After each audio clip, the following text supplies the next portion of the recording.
Amphibia Season 3, Episode 5, Fixing Frobo and Anne-sterminator, sees us say hello to one robot and goodbye to another. As Polly manages to revive her best friend, while Anne and the family go head-to-head with Andreas' robot. As always, we're going to run through the episode for all the details you may have missed, and to stay in the loop of all things Amphibia during our Season 3 coverage, please be sure to subscribe to the Roundtable notifications on so you never miss a video.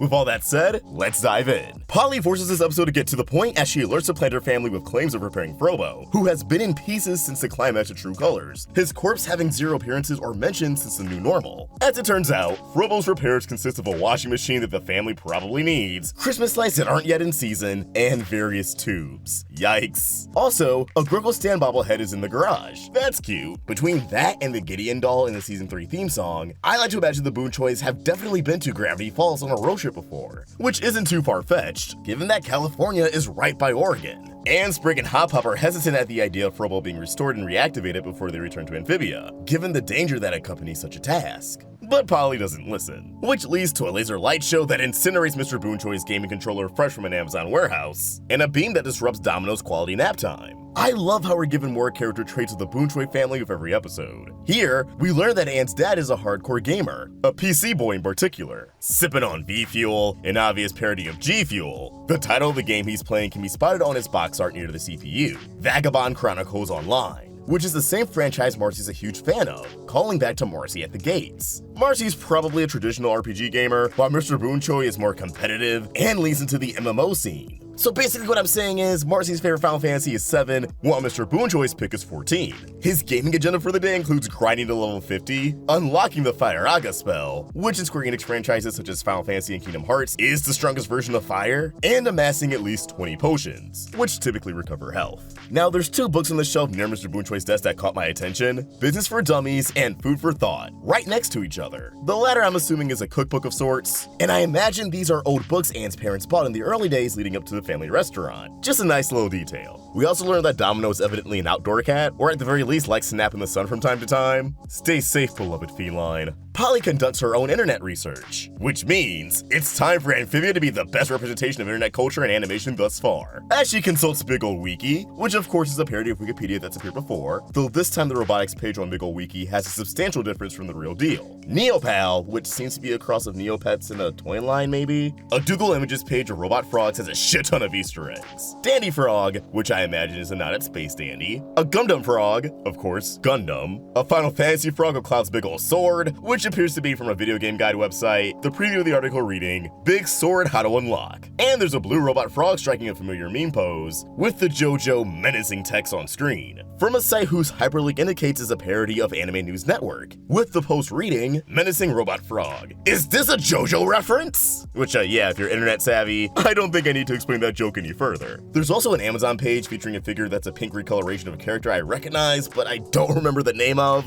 Oops. And Polly's Journey takes her to YouTube, where we have parodies of lo-fi streams, Game Grump compilations, Fortnite videos, TikToks, creepypastas, the gang is all here. This rabbit hole leads us to the introduction of the IT gals, Allie and Jess, two girlfriends who really love robots, and their robot pet panda, Pandatron. According to color designer Andy Gardner-Flexner, Jess's colors was based off the bisexual flag, while Allie's colors was based off the pansexual flag. Polly consults the IT gals for help over Vroom, which, yeah, this is straight up Zoom, and I love how you can spot the lag between Polly and how she appears on camera. The attention to detail is supreme. Allie and Jess advise against powering Frobo on in the house, going as far as offering to rent a space for Polly, just stating it'll take a couple of weeks. But she's drowned out by Polly's enthusiasm? This is definitely setting up the return for future Frobo upgrades, as by the end of the episode, he's yet to achieve the cute little RV car mode on the Season 3 poster. Against everyone's wishes, Polly reactivates Frobo, creating a huge surge of power that I speculate may be cited by the FBI and Mr. X in the future. Given how much attention was drawn to even the idea of the power outage throughout the episode, Frobo has a complete factory reset, returning to blue eyes and a different robotic voice. Startup engage. Remember, Frobo's personality doesn't come from the required disc or the Calamity box. It came from Hop Hop's Rules of the Road. But thankfully, Polly's able to use the power of friendship to get him back completely. Although by the time it happens, they're about to crash right into the ground. Frobo's reduced to a head once more, although this time he remains active. Polly and the IT gals make an arrangement to continue tinkering with Frobo, and we're given one of the strangest episode conclusions ever. Ain't that cute? The backyard! Moving on to Anne-sterminator, we finally have an in-universe name for Silver Frobo, Cloakbot. Makes sense. Wish they name dropped him when he debuted. Repairing the damaged Stealth Infight at the museum, Croakbot receives a call from King Andreas, who's checking in on the status of Croakbot's mission. I found this entire exchange to be very interesting, as I think it really drives home how much of an asshat Andreas really is. And by extension, shows why he's such an entertaining villain. Angered that Cloakbot failed to recover Volume 2 of Cynthia Coven, alongside Anne being alive, Andreas is quick to activate a bomb planted within Cloakbot's chest. The robot only has 1 hour to kill Anne before detonation, and it looks like he had no idea that an explosive was inside of him. Rough. But I think this recontextualizes Andreas' own malicious intent and his robots as a whole. When Andreas remarked that Frobo must be defective in true colors, my initial assumption was that these robots are designed to be cold and emotionless, devoid of any personality. However, now I just see it has more to do with Frobo's lack of loyalty to Andreas. Cloakbot gradually displayed a sense of humor over the course of his mission, but Andreas' decision here alludes to all of these robots having a personality, and Andreas uses that to his advantage by threatening their lives, instilling fear. I don't know. AI that panics at the idea of death seems like a choice in design. I wouldn't be surprised if those dark Frobos guarding the castle end up having some dialogue in the upcoming episode, Unin and Olivia. Cloakbot detects Frobo's reactivation, causing Frobo's eyes to briefly flicker as if he was in pairing mode, though he seems unaware of what it means. Keep note of this though, this may come back into play down the road. Andreas also says, for Ohm's sake, which is a sly way to set the species up for their deity status, as last episode revealed that they possess knowledge on Anne's destiny. A fun Easter egg is spotted on the fridge's grocery list. LaCroix, the flavored water seltzer, spelled as if it was written by someone who knows how it's pronounced, but never actually looked at the logo on the can. Anne feels guilty over the secrets she continues to hide from her parents in order to protect the planters, as her parents often acknowledge her growth since she first vanished from Earth. However, as soon as she attempts to confess, the family is attacked by Croakbot, causing them to leave Frobo behind for the remainder of the episode as they dash for Mrs. Boonchoi's workout room, which is filled with creepy sculptures and illustrations of Anne. That's fun.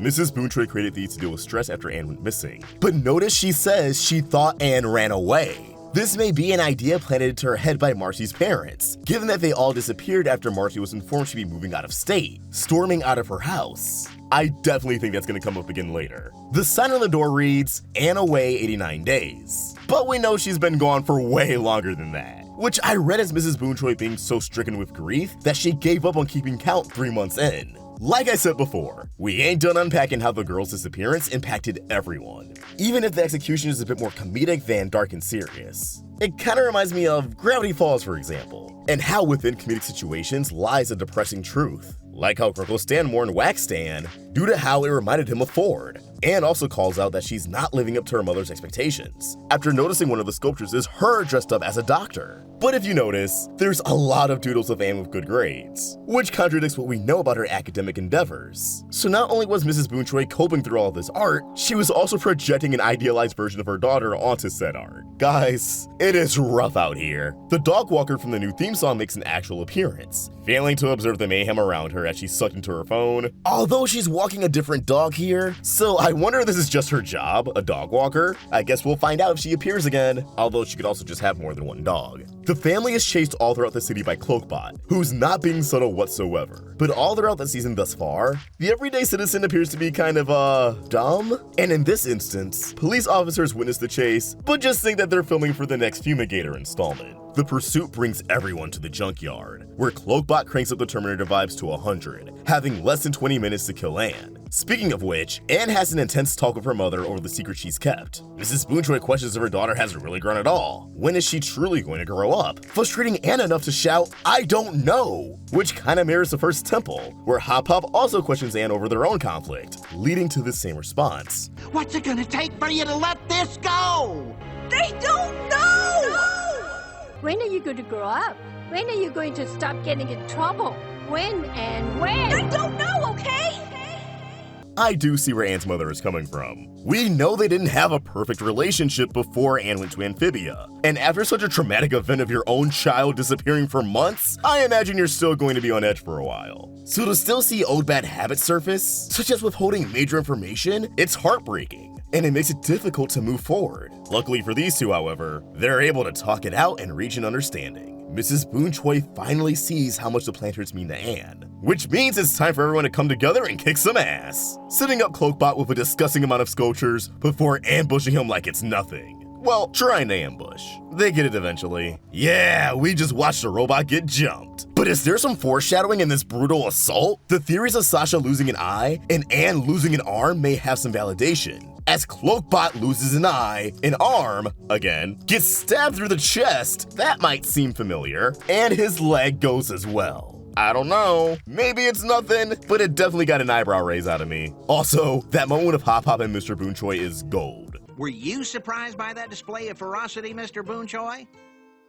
No. Cloakbot tries to get the last laugh, emulating his best Predator impression as he prepares to self-destruct. But in the moment we've all been waiting for, Anne taps into her Calamity powers, displaying her lotus-shaped aura and glowing blue eyes, her hair flowing, but not sprouting any branches or leaves. So of course, this isn't her at full power. Still, Anne yeets Cloakbot right into the atmosphere, breaking off his other arm in the process. I retract what I said last week, this is likely the arm that the Doc Ock dude will have in Spider-Sprig, which begs the question of what the hell's gonna happen to the arm cut off in the museum. Naturally, Anne's parents have no idea what's going on. But in this case, I don't think she does either, collapsing before she could explain herself either way. In the car ride home, Mrs. Boonchoi has a heartwarming moment with the planters to cap off the episode. But suddenly we cut to the FBI headquarters. A distant photograph of the family being pursued by Cloakbot has gotten into their hands, which was destined to happen, given how Cloakbot gave up on stealth in his panic. One of the agents remarked that it's time to bring in Mr. X. And man, if you watched our last Amphibia video on Mr. X, and how the previous episodes can come back into play in a new way, you know I am pumped to see where it all goes. But as always, these are just my thoughts, and I want to hear yours. What do you think? Did you enjoy fixing Frobo or Anne-sterminator more? Let us know your thoughts in the comments down below, or tweet your thoughts at Roundtable Vids. And for our own thoughts, you can find us at Roundtable Vids, or me at OstricVox, on both Twitter and Instagram.